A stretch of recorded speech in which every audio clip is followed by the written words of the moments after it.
Nuevamente, bienvenidos. Doña María Elena, bienvenida. Y todos los hermanos que están allí conectados, bienvenidos al culto de adoración.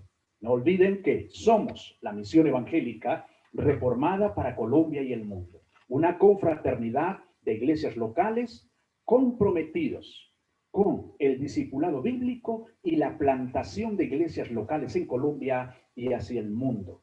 Esto es lo que somos y hacemos. Somos la iglesia del Señor y buscamos cumplir el precioso mandato de la gran comisión. Así que mis hermanos, con esa certeza, con esa convicción, vamos a leer por favor primero los Corintios capítulo 12 y versículo 27.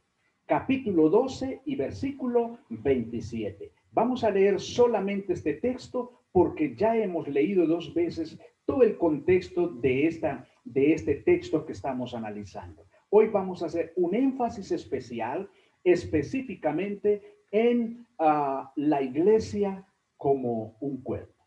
Primero a los Corintios, capítulo 12, versículo 27, el apóstol Pablo les aclara a los hermanos en la ciudad de Corinto de una manera muy específica. Él les dice, vosotros pues sois el cuerpo de Cristo y miembros cada uno en particular. Bueno, mis hermanos, cuando él dice vosotros pues, él está concluyendo la idea que inició en el versículo 12, capítulo 12 y versículo 12, donde dice, porque así como el cuerpo es uno y tiene muchos miembros, pero todos los miembros del cuerpo, siendo muchos, son un solo cuerpo, así también Cristo. Bueno, mis hermanos, les recuerdo el contexto de este texto. El contexto consiste en que el apóstol está dando instrucciones respecto a los dones de la iglesia. Y está dando esas instrucciones porque la iglesia o un sector de la iglesia había malinterpretado el tema de los dones, había malinterpretado lo que es la cena del Señor, había interpretado lo que es el culto de adoración, el orden en la iglesia, había malinterpretado, habían unos que se consideraban de estrato 6 y en adelante, es decir, habían algunos que tenían a los otros como por menos, en fin, había un gran orgullo en la iglesia local de Corinto. ¿Por qué nosotros estamos viendo este tema? Bueno, mis hermanos, lo estamos viendo porque somos una misión. Como tal, tenemos el compromiso y la responsabilidad delante del Señor de predicar el Evangelio. Esto es lo que hemos aprendido de Mateo hasta el capítulo 13, donde venimos. Pero, al considerar, mis hermanos, un elemento que es fundamental para el cumplimiento de la Gran Comisión, ese elemento se llama la unidad de la iglesia. Ahora, ¿dónde lo vimos? Recuerden ustedes que consideramos el Evangelio de Juan, capítulo 17. ¿Qué consideramos allá? Recuerden que el Señor allá está orando por la iglesia, por los discípulos. Y entre las distintas peticiones que el Señor expresa al Padre en dicha oración, Él expresa por 3 veces consecutivas, Él expresa, Padre, que todos sean uno como tú y yo somos uno. ¿Con qué fin? Con el fin de que el mundo crea que tú me enviaste. Que el mundo crea que tú me enviaste. Mis hermanos, como ustedes pueden notar, en esa petición que el Señor está haciendo al Padre, el Señor está expresando la necesidad de que haya unidad en la iglesia para que podamos hacer el trabajo, para que podamos realizar el trabajo. Entonces, esa es la razón por la cual estamos considerando la unidad de la iglesia como algo que es imprescindible para el cumplimiento de la gran comisión. Vimos la unidad vista desde Efesios, donde ampliamos el panorama respecto a la unidad, ¿cierto? Pero también en Efesios, recuerden ustedes que se nos mencionó que como iglesia nosotros somos un cuerpo. Nosotros somos un cuerpo como iglesia, ¿cierto? Y fue así como necesariamente teníamos que investigar en Primera los Corintios, concretamente en el capítulo 12, qué es un cuerpo y cómo está conformado un cuerpo, ¿cierto? Como ustedes saben, si nosotros nos miramos nuestro cuerpo, si nosotros miramos, tenemos distintos miembros en el cuerpo. Ahora, observen ustedes allí la imagen que tenemos allí, de manera clara en el muñequito, ¿cierto? Allí tenemos, mis hermanos, una sola unidad, pero esa unidad está compuesta por varios miembros, varias partes, ¿cierto? Y cada miembro del cuerpo tiene su función. Las manos tienen su función, los pies tienen su función, los ojos tienen su función, y así sucesivamente. Ahora, ¿qué quiere decir esto a la hora de considerar la iglesia como un cuerpo? Bueno, esto quiere decir que cada uno de nosotros somos miembros del cuerpo y cada uno de nosotros tiene una función en el cuerpo, ¿cierto? Tiene una función, porque cuando consideramos acá, 1 Corintios 12, el apóstol Pablo viene enseñando sobre los dones. Esto quiere decir que a todos y cada uno de nosotros se nos ha dado dones, habilidades, capacidades. ¿Con qué fin? Con el fin de que tengamos participación en el cuerpo. Todos nosotros tenemos una función a desarrollar en el cuerpo que es la iglesia. Pablo, mis hermanos, es muy enfático en decir, vosotros, pues, sois el cuerpo de Cristo, ¿cierto? El cuerpo de Cristo y miembros, cada uno en particular. Ahora, noten algo hermoso en este texto. Observen usted, miremos el texto en doble vía. Sí, en doble vía. ¿Qué es lo que quiero decir? Miremoslo iniciando primero. Iniciando primero el versículo, Pablo nos presenta un singular. Un singular. Pastor, ¿cómo así que un singular? Bueno, observen que él dice, ustedes son el cuerpo de Cristo. Por eso digo que es un singular. Él nos menciona que somos él, o sea, una unidad, él, ¿cierto? Ahora, miremos la otra vía. Miremoslo desde la última parte hacia adelante. Observen cómo está colocado el texto. Y miembros, cada uno en particular. Miembros. Él menciona un plural. Entonces, hay doble vía. Somos una unidad como cuerpo, pero esa unidad está compuesta por varios miembros. Creo, mis hermanos, al mirar la imagen del muñequito que tenemos en pantalla, podemos tener mayor claridad. Una unidad, pero distintos miembros y cada miembro tiene su función en el cuerpo. Así que, mis hermanos, yo les invito para que nos gocemos mucho al considerar este texto precioso de lo que es la iglesia como cuerpo. Mis hermanos, podemos decir y hacer un énfasis teológico de la unidad de la iglesia como un cuerpo. Si usted quiere tomar nota, como estoy seguro que muchos de nosotros nos gusta tomar nota, entonces puede colocar como título en esta enseñanza este título: énfasis teológico de la unidad de la iglesia como un cuerpo. Te lo repito, énfasis teológico de la unidad de la iglesia como un cuerpo. Y vamos a desarrollar varias ideas, varias ideas. La primera idea que vamos a desarrollar la llamaremos generalidades bíblicas de lo que es la iglesia. Así llamaremos nuestra primera idea, generalidades bíblicas de lo que es la iglesia. Bien, mis amados hermanos, cuando consideramos nosotros lo que es la iglesia y prestamos una buena atención a lo que dice la Biblia que es la iglesia, mis hermanos, mis hermanas, creo que algo debe suceder en nuestros corazones.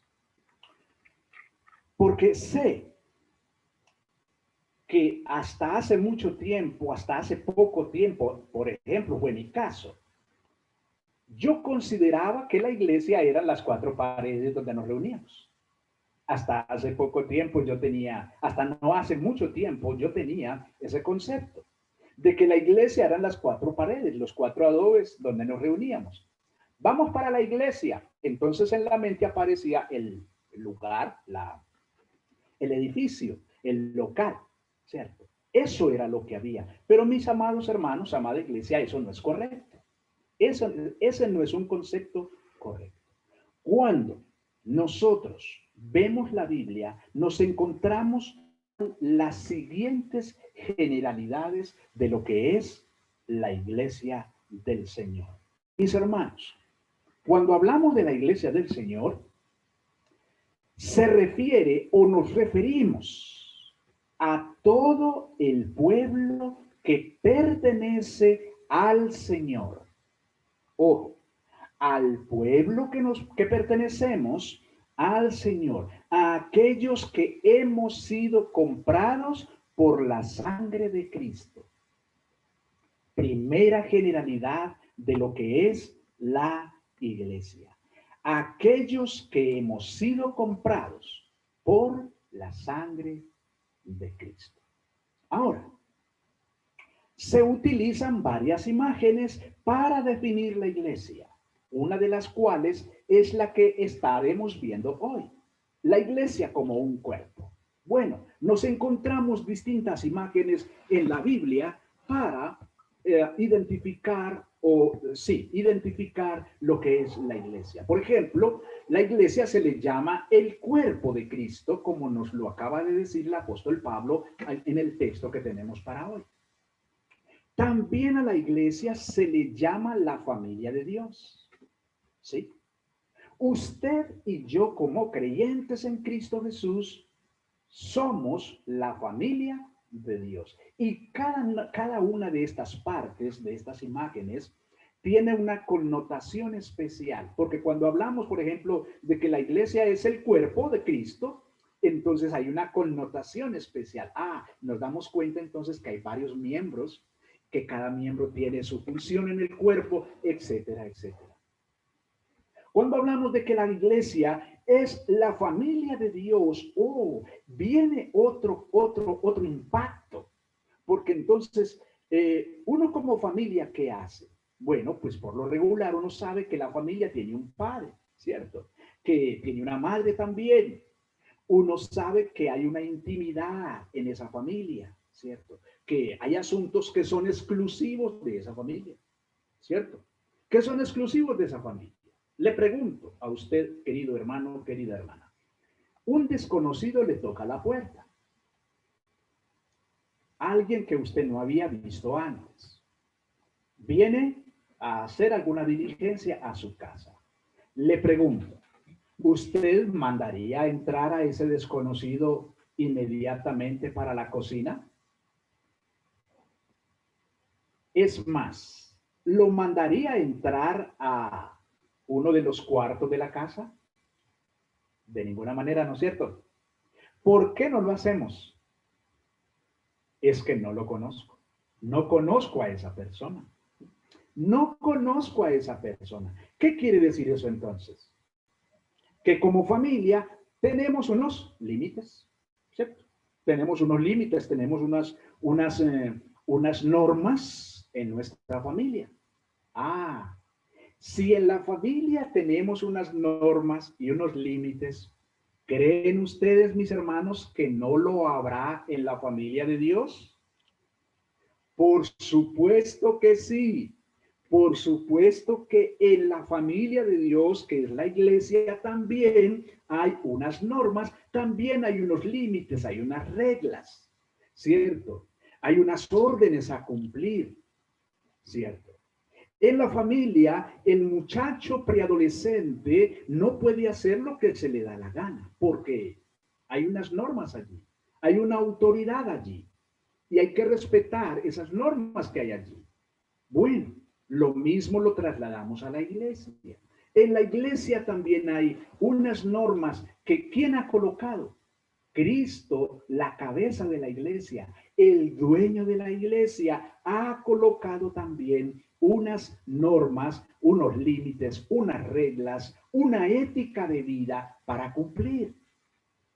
Muy bien. Pasemos a otra imagen de la iglesia del Señor. La iglesia del Señor también es vista como el pueblo de Dios. El pueblo de Dios. Podríamos decir también los ciudadanos de Dios. Ahora, bueno, ¿eso qué quiere decir? Si somos ciudadanos de un país, si somos el pueblo, entonces como pueblo tenemos una identidad. Pensemos en la nación de Colombia, en la República de Colombia. Nosotros tenemos algunos aspectos que nos identifican como colombianos. Uno, por ejemplo, es la bandera de Colombia. Hermanos, cuando se está en el exterior y uno ve una bandera de Colombia, algo sucede en uno extraño cuando ve una bandera de Colombia. O es más, cuando ve que una persona o se da cuenta que esa persona habla español y encima de eso se da cuenta que es colombiano. Hermanos, hermanas, algo sucede en el corazón de uno. Hay una identidad, nos identificamos inmediatamente, nos damos cuenta que tenemos una constitución para respetar, etcétera, etcétera, que tenemos un gobierno para respetar, unas autoridades a las cuales sujetarnos. Inmediatamente vienen una cantidad de cosas a nuestra mente. Mis hermanos, como pueblo de Dios no somos diferentes en ese sentido. Como pueblo de Dios también tenemos una identidad propia, como pueblo de Dios, como ciudadanos de Dios. Es más, como ciudadanos de Colombia, ¿cómo nos damos cuenta nosotros que esta persona es de la República de Colombia? Por medio de la cédula. Por medio de la cédula nos damos cuenta de dónde es esa persona, que esa persona es de la República de Colombia. ¿Cómo nos damos cuenta nosotros que somos ciudadanos del reino de Cristo? Hermoso esto, ¿cierto, hermanos? ¿Cómo sabemos que una persona es ciudadano del reino de Cristo? Bueno, nos damos cuenta que una persona es ciudadana del reino de Cristo por medio de la iglesia local donde se congrega. Por medio de la iglesia local, porque la iglesia ha hecho un proceso con esa persona y la iglesia en conjunto determina, sí, es ciudadano celestial. Ha profesado fe en Cristo. Ha sido bautizado en el nombre del Padre, del Hijo y del Espíritu Santo, identificándose con Cristo nuestro Señor y con la comunidad cristiana, con esta comunidad cristiana. Pero además participa continuamente de la ordenanza conocida como la Santa Cena. De manera que la iglesia tuvo que haber hecho este proceso con esta persona y entonces determinar si es ciudadano celestial. Es ciudadano celestial. ¿Qué es lo primero que hacemos cuando nace un niño en nuestra nación? Vamos a registrarlo. ¿Para qué vamos a registrarlo? Vamos a registrarlo porque allá en la registraduría va a quedar el archivo con el piecito del bebé o de la manito del bebé, donde va a quedar su huella y va a haber un registro que va a decir, este niño nació en Colombia. Nació en Colombia, le pertenece a este país, ¿cierto? Queridos hermanos, el mismo proceso hace la iglesia con la persona que llega a la iglesia, que dice que profesa fe en Cristo nuestro Señor. La iglesia entonces somete a esa persona a un proceso para identificar que definitivamente es un ciudadano celestial.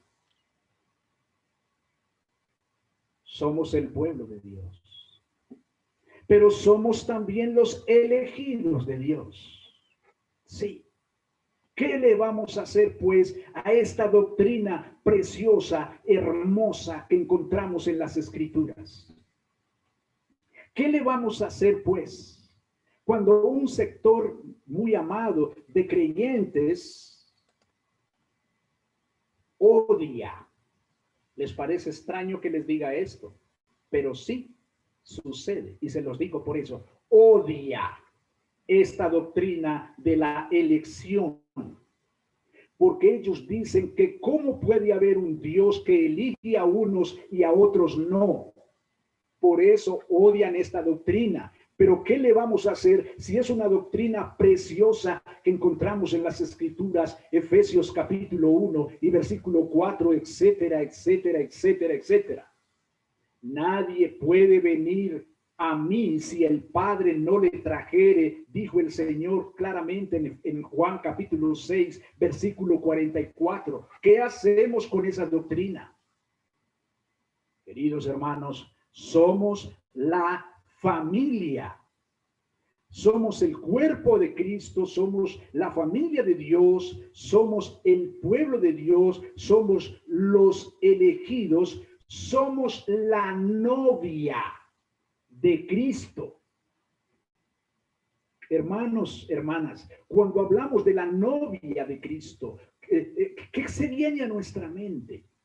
A mí, por ejemplo, se me viene a la mente, mis hermanos, un vestido blanco y se ve muy bonita, y se me viene a la mente lo festivo y la expectativa de que es novia y que nos vamos a casar y que hay tal fecha, ¿cierto? Se me vienen esas imágenes, pues la Biblia nos dice que la iglesia es la novia de Cristo. Entonces, ¿quién es el novio? Cristo nuestro Señor es el novio. Mis queridos hermanos, ¿y eso de qué nos habla? ¿No nos habla acaso de la intimidad? ¿No nos habla acaso del amor precioso del novio por la novia? ¿No nos habla acaso esto del amor de la novia por el novio? Queridos hermanos, no sé si ustedes se emocionan, pero creo que todas estas imágenes de lo que es la iglesia debe hacernos saltar de la silla, del gozo, porque esta es la manera como Dios nos ve como su pueblo. Sí, hermanos, nos ve como su pueblo. Esta es la manera como Él nos ve. Hermanos, también en la Biblia dice que somos la congregación de los redimidos. La congregación de los redimidos. Cuando usted y yo nos encontremos de nuevo físicamente en el local, no quiero ni pensar el gozo que vayamos a experimentar.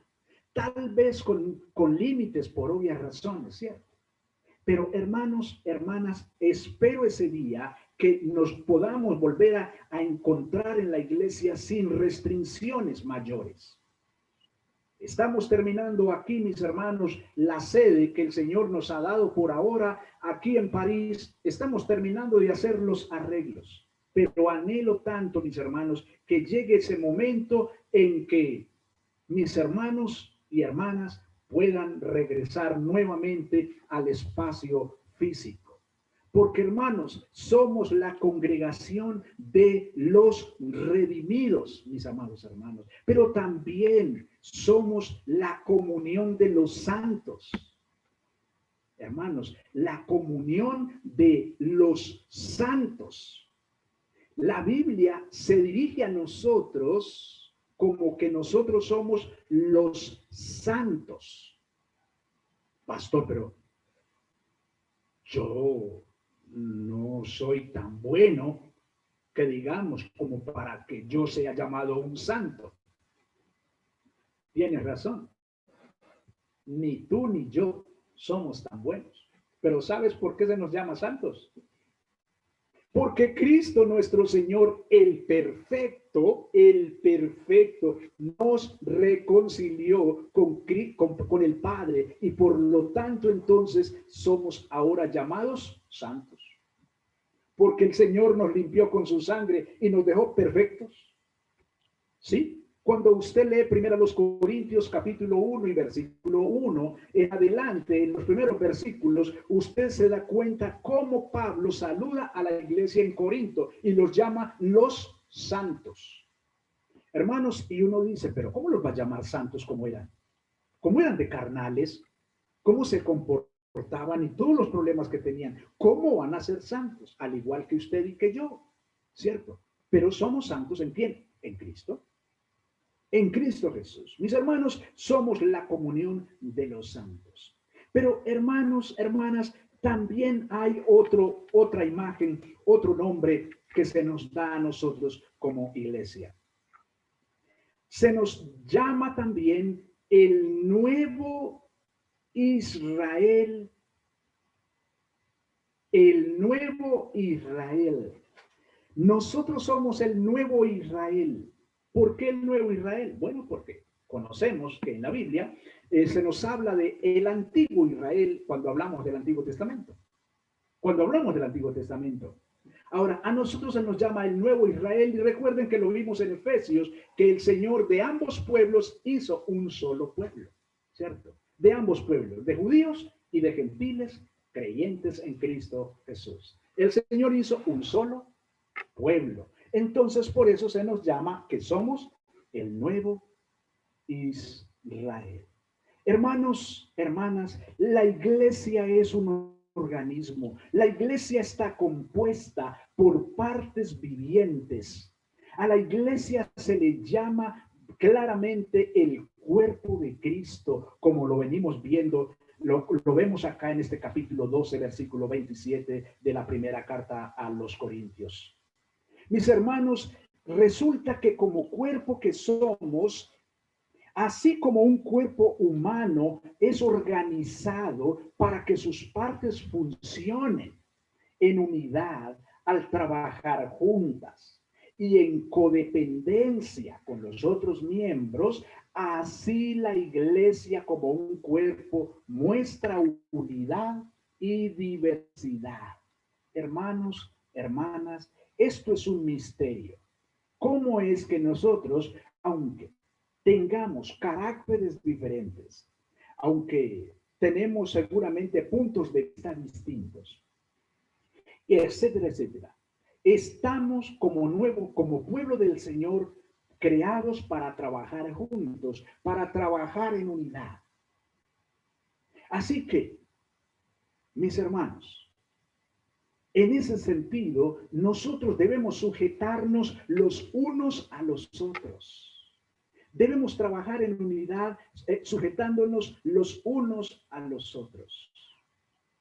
Un ejemplo. Yo no sé nada de construcción. Yo no sé nada de construcción. ¿A quién me tendría yo que sujetar entonces en la iglesia? ¿A quién me tendría yo que sujetar en asuntos de construcción? Al que sabe. Al que sabe. Al que sabe hacer una casa, al que sabe hacer un edificio, al que sabe pegar adobes. Yo no sé pegar adobes, No sé cuánto es la cantidad de cemento que lleva y cuántas latas de arena para pegar tantos adobes. Yo no sé eso. ¿A quién me debo sujetar yo? Al hermano que sabe en la iglesia de construcción. ¿Cierto? Mis hermanos amados, por eso entonces nosotros debemos tener claridad de que como iglesia, como pueblo, estamos llamados a trabajar en unidad, aún en la diversidad. Aunque, mis hermanos, uh, el pueblo del Señor es gobernado por una cabeza. ¿Quién es esa cabeza? Cristo es la cabeza. El cuerpo aún así tiene muchos miembros y cada uno tiene dones y es capacitado por y para Dios para contribuir en la obra de todo el cuerpo. Queridos hermanos, no es bíblico el creyente de banca. Escúchenlo bien y voy a ser directo. No es bíblico el creyente de banca. El creyente que solo llega y se sienta el domingo o el miércoles al culto, abre la boquita para que le echen la comida, se va para la casa a esperar que llegue el próximo domingo o el próximo miércoles y ya. Eso no lo muestra la Biblia. Escúchelo bien, hermano, hermana. Eso no lo muestra la Biblia. La Biblia muestra un miembro en acción, un miembro trabajando, un miembro comprometido. Eso es lo que la iglesia, lo que la Biblia muestra de un cristiano, de un miembro comprometido. ¿Comprometido de acuerdo a qué? A las capacidades que el Señor le ha dado. Pastor, pero es que yo no sé hacer absolutamente nada. Yo no sé cuál es mi don. Yo le pregunto una cosa, hermano, hermana. ¿Usted ha aprendido a orar? ¿Usted sabe orar? Bueno, si usted sabe orar, entonces comience por orar por la iglesia. Comience por orar por mí. Comience por orar por los líderes. Comience orando. Y el Señor en la oración le irá mostrando qué otras cosas usted puede hacer en la iglesia. Venga, yo como que puedo ir a la iglesia más tempranito el domingo para ayudar en el aseo. Para ayudar en el aseo. Venga, yo como que, ¿qué tal si le doy una llamadita a los líderes de la iglesia, al pastor de la iglesia, a ver cómo está emocionalmente? A ver si puedo orar. Voy a llamar a la esposa del pastor a ver si puedo orar por ella, conversar con ella, cómo está, cómo se siente. Y el Señor, hermano, te irá mostrando, hermana, el Señor te va mostrando cada vez más y más maneras de servir. Pero hermano, hermana, escúchalo otra vez. La Biblia no nos muestra a un creyente de banca que solamente calma su conciencia asistiendo al culto cuando hay reuniones y ya. Y ahora que estamos por estos medios, termina el culto, de inmediato se desconecta y no nos da la oportunidad de saludarlo o de saludarla. No, no, no, no, no. No, eso no nos lo muestra la Biblia. Mis hermanos, la descripción de la iglesia de Cristo como un cuerpo es una de las enseñanzas más distintivas y significativas del apóstol Pablo.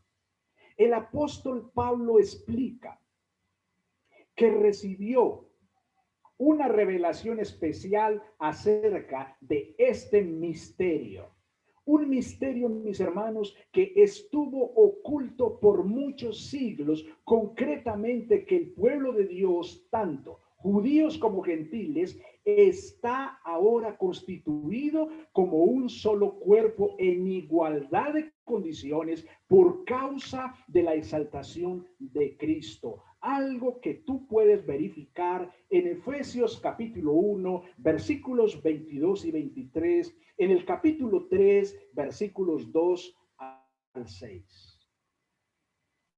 Amada iglesia, tanto la existencia como el crecimiento de la iglesia presupone esta unidad establecida por Cristo a través del Espíritu Santo. Efesios capítulo 4, versículos 3 al 6 y siguientes. Hay algunos, mis hermanos, que han comentado que el problema más fundamental de los creyentes allá en la ciudad de Corinto no era su rechazo a la unidad de la iglesia, no, sino más bien su incapacidad para reconocer su diversidad, para reconocer que eran diferentes, que eran distintos. Mis hermanos, yo no puedo obligarte que seas y actúes como yo. Tú no me puedes obligar que yo actúe como tú. Yo no te puedo obligar que coloques los muebles de tu casa de esta o de aquella manera. No, no, no. ¿Cierto? No. Pero mis hermanos, eso no significa que no nos una la común fe en nuestro Señor Jesucristo. Eso no significa que no tengamos el compromiso de trabajar juntos en unidad, en esparcir el Evangelio, mis hermanos, al mundo. ¿Cuál es la razón? ¿Cuál es el motivo por el cual estamos teniendo la capacitación el día domingo a las 9 de la mañana en el tema de que traemos de evangelismo y discipulado bíblico? ¿Cierto? Hermanos, esa es la razón por la cual estamos siendo capacitados, porque tenemos una tarea preciosa juntos y nuestro jefe es el mismo, nuestro Señor Jesucristo. Pablo recurre, mis hermanos, a usar el cuerpo como ilustración para corregir este error. El apóstol Pablo apela a la voluntad soberana de Dios que ha colocado a cada uno de los miembros en el cuerpo según él le agradó. Hermano, hermana,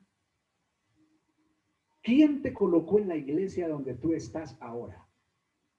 ¿Quién te colocó allí? ¿Quién? Mira, querido hermano, querida hermana, el versículo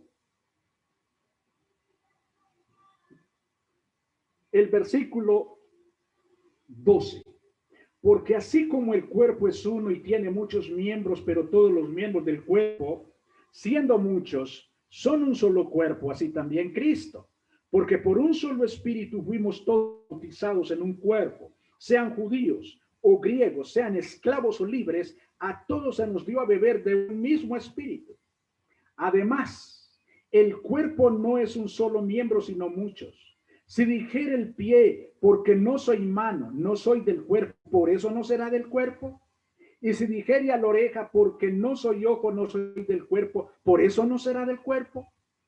Si todo el cuerpo fuese ojo, ¿dónde estaría el oído? Si todo fuese oído, ¿dónde estaría el olfato?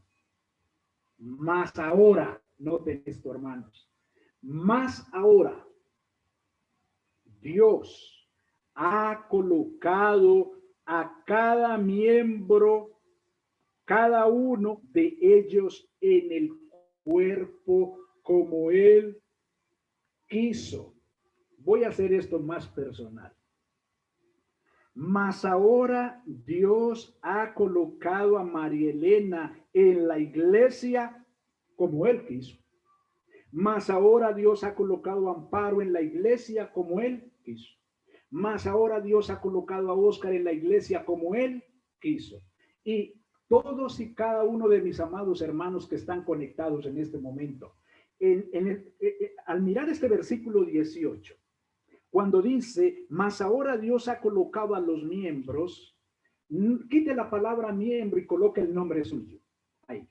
Coloque el nombre suyo ahí. Ahora Dios ha colocado a Dora en el cuerpo como Él quiso. Qué tremendo esto, mis queridos hermanos. Qué tremendo esto. ¿Podríamos nosotros en ese sentido tener menosprecio por la iglesia local donde el Señor nos ha puesto? ¿Podríamos nosotros, qué pereza esa iglesia, qué pereza, me voy para otra iglesia donde me presten mayor atención? ¿Qué pereza esa iglesia? ¿Qué pereza donde Dios me ha colocado? Es lo que quieres decir. Lo que quieres decir es eso. Resulta que tú estás ahí, si es, obviamente, perdónenme hermanos, que sea tan directo. Pero obviamente yo estoy tratando aquí con creyentes. Yo estoy tratando con cristianos, con hombres y mujeres que han nacido de nuevo.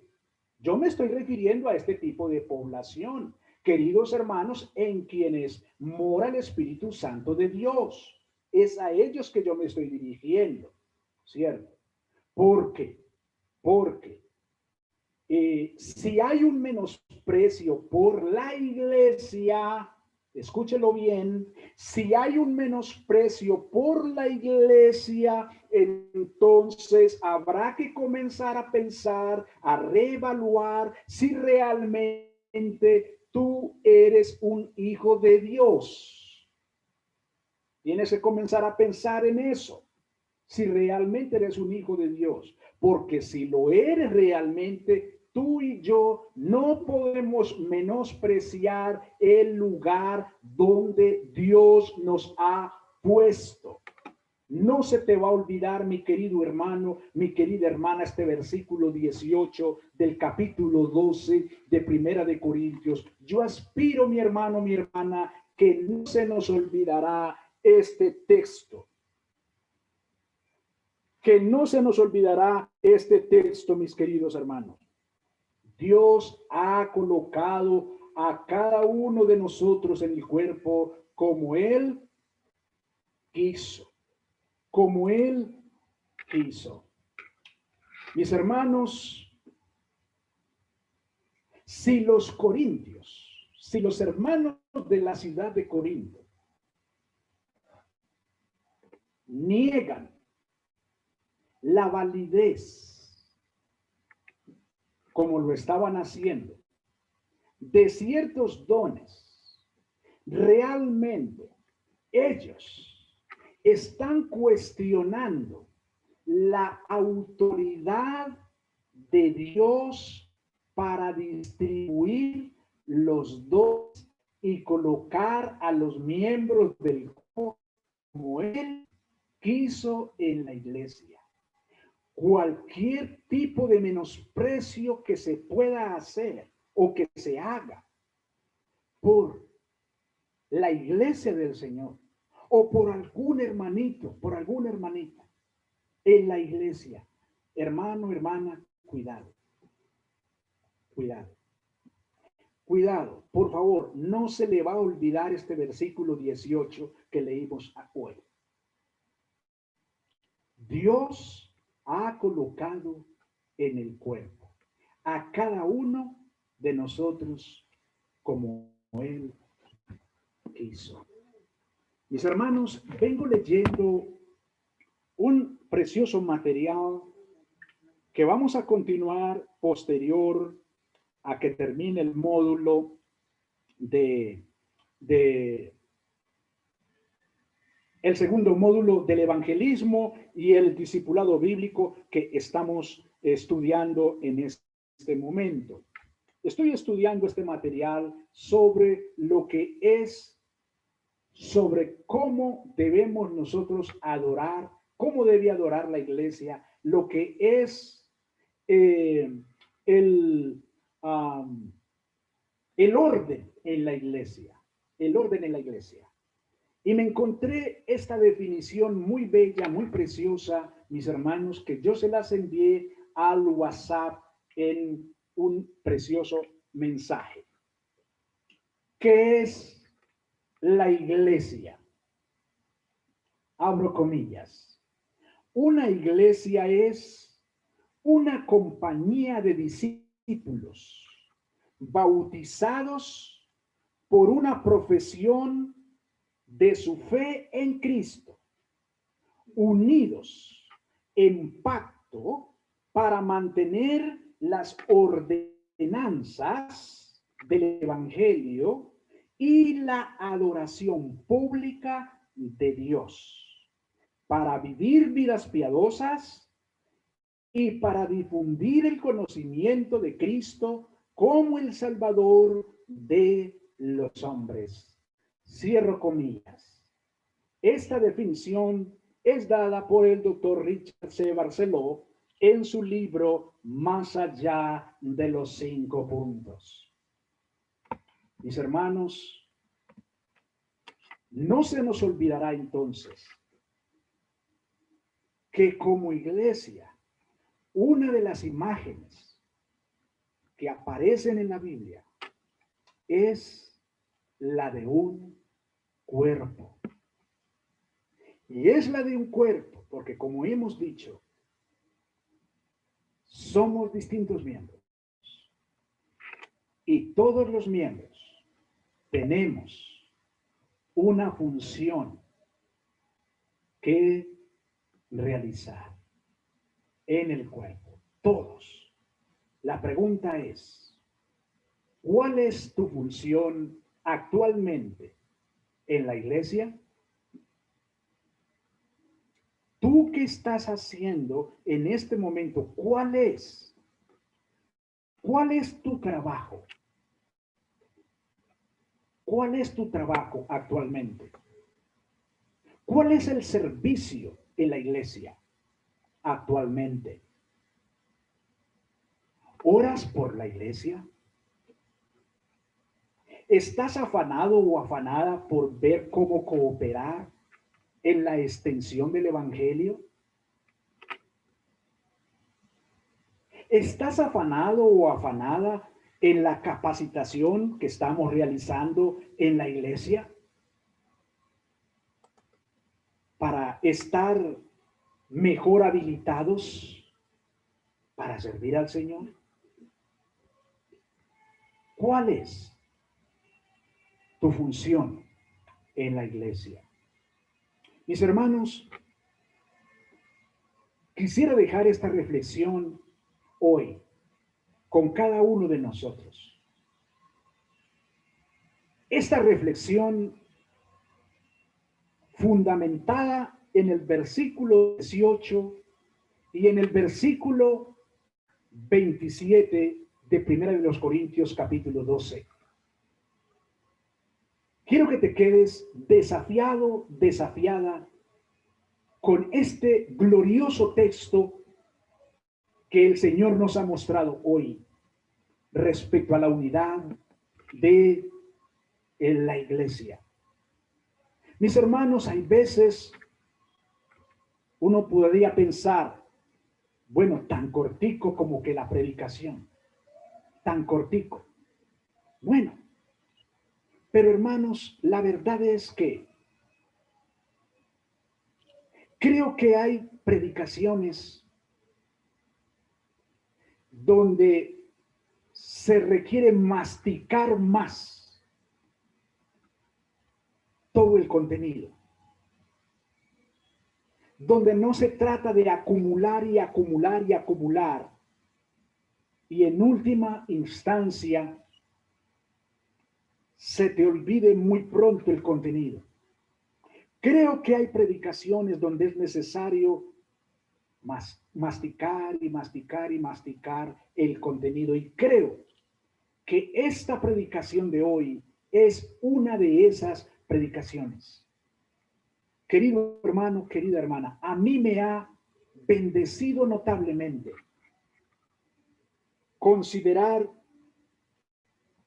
este texto del versículo 18. Quiero confesarles eso.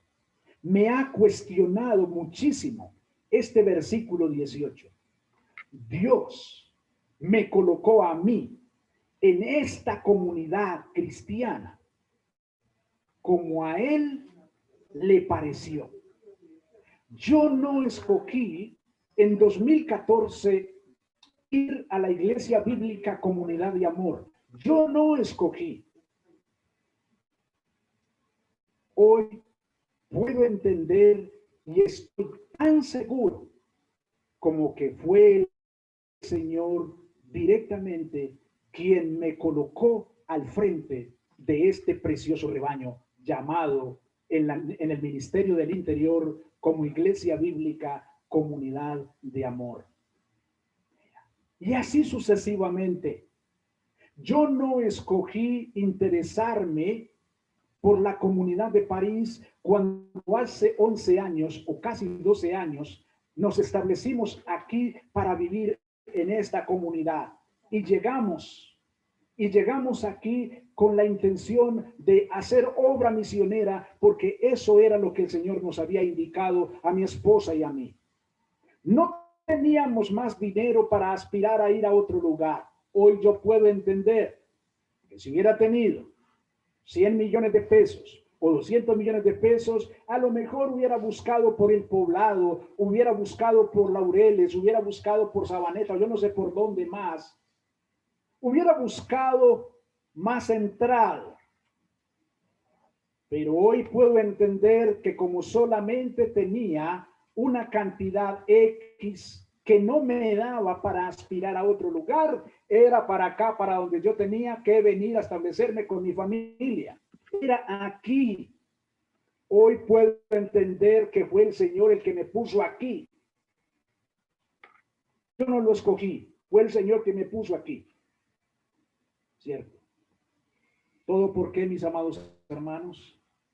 Porque Él tiene un propósito contigo y conmigo. ¿Cuál? Su gloria. Su gloria. Porque fuimos creados para alabanza de la gloria de Dios. Fuimos creados para eso. De manera que, mis amados hermanos, con gozo, con ánimo, con entusiasmo, con convicción bíblica, te animo a que estés gozoso, gozosa en la iglesia donde el Señor te ha colocado. Sí, yo creo que no se te va a olvidar este versículo 18. ¿Cierto, doña María Elena? No se le va a olvidar. Bueno, muy bien. Doña María Elena aquí me dice que no se le va a olvidar este versículo 18. Lo vuelvo a repetir para que oremos y terminemos. Más ahora, Dios ha colocado los miembros, cada uno de ellos, en el cuerpo, como Él quiso. Como Él quiso. Padre nuestro, Dios bueno, Dios bondadoso, Dios de gloria, Dios de todo poder.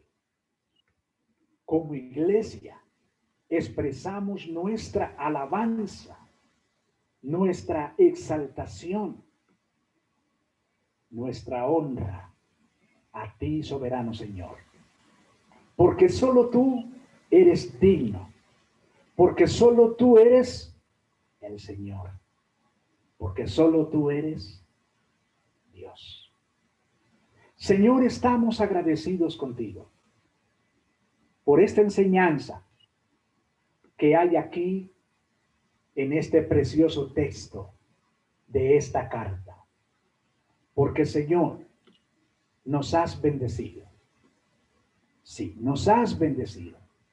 Señor, nos has mostrado algo tan precioso, tan bello aquí. Que tú nos colocaste en el cuerpo, como has querido. Que nosotros somos el cuerpo de Cristo y miembros, cada uno de nosotros. Señor, ayúdanos a comportarnos como lo que somos.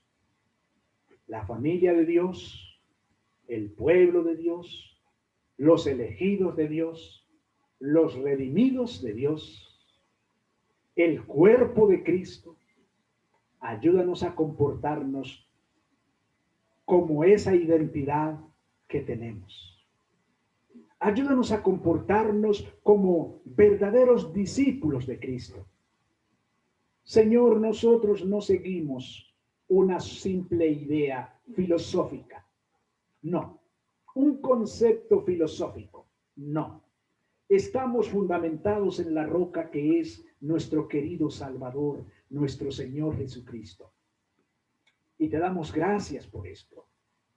Gracias porque este es tu plan, no nuestro plan. Señor, como iglesia, te ha placido utilizar la iglesia en el mundo para extender el santo evangelio a todas las naciones.